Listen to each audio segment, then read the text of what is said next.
Your Alaska Link weather for Fairbanks and the interior.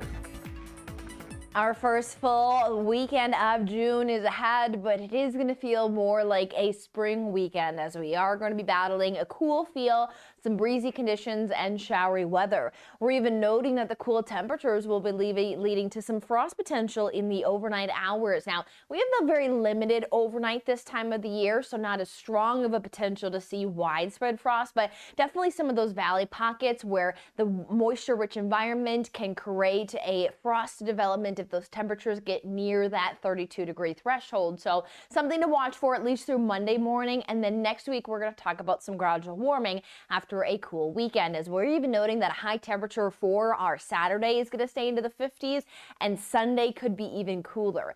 We'll start off our Saturday at 40 degrees here in Fairbanks, noting that we are going to watch some scattered showers build in, especially through the afternoon hours. Now, if we had this type of setup where we have a little bit of morning sunshine, we may be talking about thunderstorms, but with this cooler environment, the thunderstorm threat is much less than it typically is. Can't completely rule it out, so do stay wary, but overall we'll see that a lot of the strongest moisture continues to move over higher elevation points, but there is that strong potential to continue to bring even some steadier showers over some of our lower elevation points, pulling that moisture all the way from the south central, and then it moves its way into the Brooks Range. So we got a nice deep moisture field here moving through the local region. We are seeing drier conditions out west. There's a nice high pressure system in the Bering Sea that is allowing for not as much of a rain potential and could even allow for some pretty bright skies stretching from areas of McGrath, and even see that Tanana could stay on the quieter side. But when you stretch areas from Nenana, Fairbanks, Circle, Delta Junction, this is where it is going to stay, that gloomier spring-like feel. Now,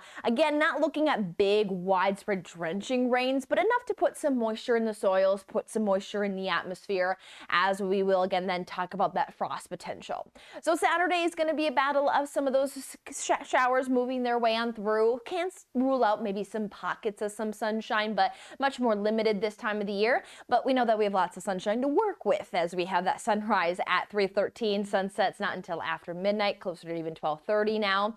Our temperatures, though, as an area of low moves through, it will be cooling throughout the weekend. We're already on a cool side here as our range is mid 40s to upper 50s, but our coolest point here will be as we head into our Sunday. Even noting that Sunday morning low temperatures, we can see some of our communities, especially where it is a bit more of a clear sky out west, there will be dropping towards that mid 30 range. Where it's a bit cloudier, we could stay into the 40s, but ultimately with a cool start to Sunday, we'll stay cooler overall. And then we will talk about, though, trending into some brighter skies for next week, where there is a strong warming trend through the end of the work week, where we could be near the 70s by Friday.